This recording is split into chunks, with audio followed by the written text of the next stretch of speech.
Hello, my friends. Coach and Matt Rissman from Echo Base Network bringing you another Star Wars news roundup where we discuss the happenings of the week.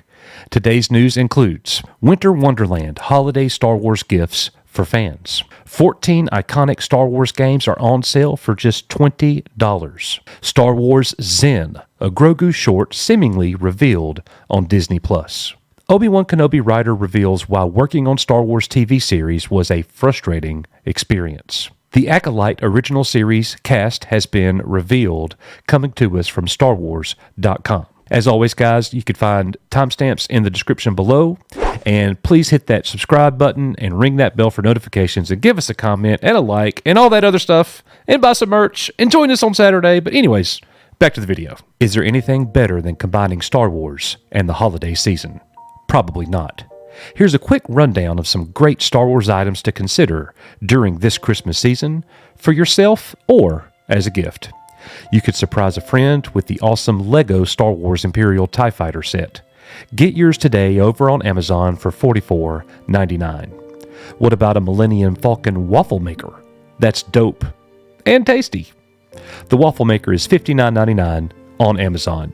How can you set yourself apart next time you eat your favorite Asian cuisine? Star Wars lightsaber light-up chopsticks, of course, only $12 on Amazon. And while you're snacking on your bowl of rice, don't forget, you need something to wash it down with. And you could even have Death Star ice cubes, $12.99 on Amazon. Our friends over at Dork Side of the Force have put together a great list of holiday ideas for all Star Wars fans. And we will link the article in the description of this video. It also includes Christmas-themed action figures, a new strategy game, a Mandalorian-themed Funko 4-pack, 3D Star Wars nightlights, and much, much more. Well, Coach, I'm sure you won't find it hard to believe I actually own a couple of these great gifts. The Lego TIE Fighter is a good one. Can recommend. The Death Star ice mold, it's a nightmare. Don't recommend that one. But these are cool, right? A lot of people do appreciate these kinds of gifts. I know I do as well, whether we buy them for ourselves or buy them for others. Great selection here. So I thought this was cool and timely. It's getting close to that time. So good stuff. Yeah, man, I'm really digging some Star Wars light-up chopsticks. That is, and I'm sure there's a million other things that you could do with the chopsticks other than eat, a bowl of rice and noodles. Yeah, for sure. I like my sushi. I don't know that I would use them for the sushi though, but it's a neat. I don't own those. It's a neat idea. Yeah, definitely. For sure. And in our next bit of news, 14 iconic Star Wars games are on sale for just $20. Awesome Star Wars games bundle, 14 games available for $21.99 through November 13th, a value of $100 available via Steam. Once purchased, the games that you will receive include Star Wars The Force Unleashed 1 and 2, Star Wars Knights of the Old Republic 1 and 2, Star Wars Republic Commando, Dark Forces 2, Jedi Knight 2, Jedi Knight Mysteries of the Sith, Star Wars Starfighter, Star Wars Battlefront 2, the 2005 edition, and Star Wars The Clone Wars Republic Heroes. And Matt, I got to tell you, I would absolutely buy this value pack if I didn't own it already. Yeah, when I saw this, right, I thought, well, it's a really good value, but I'm sure a lot of the gamers out there probably have all these purchased separately. I'm not a gamer. I don't even have a PC, right? But when I saw this one, I thought, well, let's tell folks about it just in case there are some people out there who want to get it for their computer. It's like I say, looks like a really great value. And these are, for the most part, old Lucasfilm titles. This is iconic Star Wars gaming right here. So if you want a big bite of nostalgia, this is a great buy. Yeah, these are classics, right? And as we know, with the exception of a very few recent games, there hasn't been a lot of Star Wars games coming. So if you're looking for the classics, pick it up. And next, Star Wars Zen, Grogu short seemingly has been revealed for Disney+. This is a follow-up story for the one that we did last week. Be on the lookout for a new Disney+ short titled Star Wars Zen, Grogu and Dust Bunnies. This short is apparently meant to celebrate the third birthday of the popular series, The Mandalorian. An international Disney Plus account appears to have prematurely announced the new Star Wars-themed short, which will focus on fan favorite Grogu. The short is apparently slated for release on Saturday, November 12th. The original post has been deleted, though it has been saved and posted to the Star Wars Leaks subreddit. Risman, it's about time for some Mandalorian, some Grogu, like whatever. I don't care if it's a short or not. Just give it to me. I'm ready to consume. Dust Bunny. Does anyone? We know it's like, is it a bad translation? Is there literally? Because I looked, I was like, I don't know what a dust bunny is. Maybe it's like the new Mandalorian Grogu themed Dirt Devil, where they could just vacuum. I don't know. I don't know what the Dust Bunny is about, and I definitely don't know what being Zen has to do with dust bunnies, but I am interested. Yeah, I am too. It's a bit of a strange one, and as you said, I think they snatched down the post, right? So I don't know if that just means they let the Grogu and the bunnies out of the bag too early, or if it really isn't a thing, but we'll know here in a few days. Absolutely. And next up, the Obi-Wan Kenobi writer reveals why working on the Star Wars TV series was a frustrating experience. My ears tend to perk up a bit when a Star Wars writer discusses canon. Andrew Stanton is a two-time Oscar winner who is perhaps best known for helming movies like Finding Nemo, WALL-E, and John Carter. In recent years, he's also helmed episodes of TV shows like Better Call Saul and For All Mankind, though served as a writer on the final couple of chapters of Obi-Wan Kenobi. In a recent article with IO9, Stanton said, "That was the blessing and the curse of it. It's like one, you're geeking out that you get to type, Vader says this, and Kenobi says that. You pause and say, I can't believe I'm actually getting paid to type this. I can't believe these words may be said. But then another part of you, it has to go through such a rigorous, does this fit the canon? And I feel like it's bittersweet. The reason that this happens is because people care. But it also kind of doesn't allow sometimes things to venture beyond where maybe they should to tell a better story. So it can sometimes really handicap what I think are better narrative options. And so I was frustrated sometimes. Not a lot, but I just felt it wasn't as conducive to the story. So I love it when something like Andor is in a safe spot, and it can just do whatever the heck it wants. I got some moments in there that I'm very happy with. So Risman, this is always a good conversation when you're watching Star Wars. The degree of freedom that the writing team has versus the constraints or the constrictions of Star Wars canon. And I gotta say, canon's important. Canon's extremely important, and I like it when the writers honor that canon, so you definitely have an obstacle. It's not a blank slate, right? You're joining the Star Wars team, so you definitely are going to have some confinement in that regard. What say you? Yeah, I agree with you on this point, right? And I know this article and his comments has gotten a lot of discussion online lately. And it's a tough one for me, right? Because I think, especially with some of these recent series, right, what they've tried to do is bring new writers into the franchise who have a lot of expertise writing movies, writing television, and sort of setting them onto these stories. The Kenobi series was a tough story to tell. Yeah. Right? Because the whole thing was a recontextualizing what a lot of people believe of the canon related to how Vader and Kenobi did or didn't interact, between Revenge of the Sith and A New Hope. So it was just very dicey to begin with. And there was a lot of strong opinions there. You're right.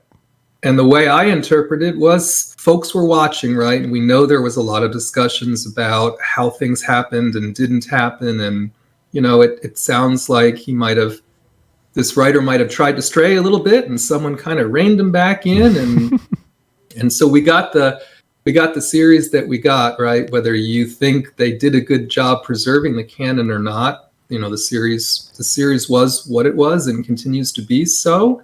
It's always interesting when you get these after the fact retrospectives, right? And then the little, well, they've got it easy on Andor, right? Well, they may have it hard on Andor for other reasons, right? But at least from a canon perspective, I would agree that the writing there had an easier task because of the time frame that they're telling, and the story they're telling really has little guardrails, right? Little definition other than, what's going on in the broader, timeline from a Star Wars standpoint, which they've kind of kept, I think, on the straight and narrow. Just a very different written story than Kenobi was. I got to tell you, when I read his comments and see what he said in his interview, he's essentially saying, if you read between the lines, if we weren't constricted by canon, we would have told a better story. That's basically what he said. And here's the good thing about that. We'll never know. We'll never know. I would have liked to seen Kenobi be better than it was, but I don't know if that's necessarily the answer. I think we all were hoping, no, not all of us, many of us were hoping for a more excellent tale, right, from a Kenobi perspective. What we got, I found, was a fun series to watch, sure. Right? But the writing, in many cases, did seem to leave a little bit to be desired. Yep. And in our final news story of the night, and the main story of the night, the Acolyte has revealed its cast and filming date, and the official announcement came to us by way of StarWars.com. The official cast reveal and first behind-the-scenes photo, as well as an updated series summary, was posted today over at StarWars.com. And the summary for the show reads, The Acolyte is a mystery thriller that will take viewers into a galaxy of shadowy secrets and emerging dark side powers in the final days of the High Republic era. A former Padawan reunites with her Jedi Master to investigate a series of crimes, but the forces they confront are more sinister than they ever anticipated. Now, as far as the cast goes, the Acolyte will feature Amandla Stenberg, an American actress. She was included in Time's list of most influential teens in both 2015 and 2016, and has received several accolades, including a Teen Choice Award, an NAACP Image Award, and nominations for 4 Black Reel Awards and a Critics' Choice Award. The Acolyte also features Lee Jung-jae, a South Korean actor and filmmaker. Considered one of the most successful actors in South Korea, he has received various accolades, including a Primetime Emmy Award and a Screen Actors Award. Manny Jacinto is a Canadian actor born in the Philippines. After several small roles on television, his breakout role came as Jason Mendoza on the NBC sitcom The Good Place. Daphne Keane also joins The Acolyte. Miss Keane is a British-Spanish actress. She made her debut starring as Annie Cruz Oliver on the television series The Refugees from 2014 to 2015, before her breakthrough starring as Laura in the 2017 superhero film Logan, in which she received widespread critical acclaim for her acting. Jodie Turner-Smith is a British actress and model. She is known for her work in The Last Ship, Night Flyers, Queen and Slim, and Without Remorse. Rebecca Henderson is a Canadian actress and the wife of the showrunner, Leslie Headland. Charlie Barnett is an American actor who starred as Peter Mills, a firefighter pandemic on the NBC drama Chicago Fire from 2012 to 15. Dean Charles Chapman is an English actor. He is known for portraying Billy Elliot in the West End Theater production of Billy Elliot the Musical, Tom Blake in Sam Mendes's film 1917, and Tommen Baratheon in the 4th, 5th, and 6th seasons of the HBO drama series Game of Thrones. Remember, folks, he's the one that jumped out of the window. And last but certainly not least, Carrie Ann Moss has joined The Acolyte. She's a Canadian actress. After early roles on television, she rose to international prominence for her role of Trinity in the Matrix series. Well, Matt, I'll tell you, The Acolyte sounds like it's got a great show idea. They got a list of good actors. Not, maybe without a little criticism, who knows? I don't know. I'm not getting into all that here, but we got the actors list, we got the premise of the show, and they're filming it. So, does this make you any more excited? Like, is this what's going on social media with all things the Acolyte. And I posted something online earlier on our community page. It was a little poll. Are you excited about the news about the Acolyte today? And I believe we're like 70% no. 70%'s not feeling it. But you know what? A lot of people wasn't feeling the Acolyte either. And now a lot of people are loving it. I'm sorry, I didn't mean the Acolyte, the Andor. Right. So I don't know. What say you? Yeah, this is a tough one, right? So firstly, looking at this cast announcement, a lot of great actors and actresses there, right? Some of whom even I recognized and have seen in other roles, which I've really enjoyed, right? I think where the series is a little bit iffy for some fans, right, is in the time period they're telling the story, and then more specifically, what story are they actually telling, right? Because there has been some scuttlebutt that maybe the Sith side of the story could feature Plagueis and Tenebris in some way.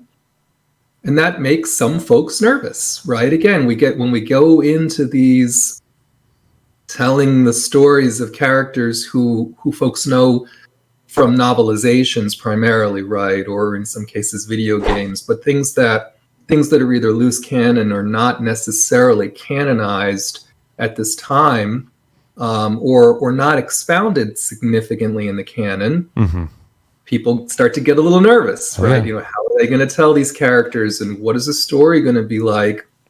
This synopsis that they gave is a little different than the other synopses we've gotten around sort of the premise, right? And how they're going to do this. And I do think there'll be more action in this series, right? I don't think it's going to be a 100%, a whodunit, plodding along kind of a mystery. So I think that's exciting. And also I know they have built some physical sets again for this series. The series is pretty sure it's filming in the UK, right? Shinfield Studios. And so I know they've built physical sets there. And I think even the behind the scenes, picture that they included showed them standing on one of those sets. Not much to see, but that was there. So for me, like anything else, we'll give it a try. Right? Absolutely. We'll give it a try when it comes out. We'll see what happens. This is an interesting one, right? When this was announced initially, I know there was also some scuttlebutt that this might be one of those series that never gets made. Right? Yeah. It was an idea. It did, it had some, on your point, it had some particular press and interviews that were discussed at the time it was announced, and the folks said, this one's DOA or won't get made at all. Looks like they're making it. Oh, right? Yeah. So, and I think it would likely be something we would see in 2024. Right. Right. So along with Andor season 2. Right. So I don't know much more than that. I mean, I know some things that were said in leaks and spoilers. We won't go into those here. The story is interesting to me. Let's see how they execute. I'm with you. And I do like finding out a little bit more about the show. Originally, I thought the show was going to be told from the point of view from the antagonist perspective. I thought it was going to be the main characters were going to be bad characters. They're not. But that doesn't mean that it's not going to feature a great deal of bad. So, and I think that's what we're going to get in the show. And like you just said, I'm going to give it a watch, and I'm going to let everybody know. I know that a lot of people rely on our take to let them know what we think about it. Not a lot of people, but we get those messages. Coach, let us know what you think about it. I want to know your opinion before I go watching it. So we're going to do that for you guys here. We're going to watch it and tell you what we think. So, Matt, appreciate you sitting in today and doing this with me. As we always say, everybody, every single week, we are You Are Echo Base Network. May the Force be with you. Come by and join us this coming Saturday night for another epic live stream. Hit up our polls that we're posting every single day. Look at our YouTube shorts. We're doing all kinds of great stuff. Go hit up our merch store. The alerts happening all the time in here. So anyways, guys, thank you so much. And we will see you guys on the next one. See y'all.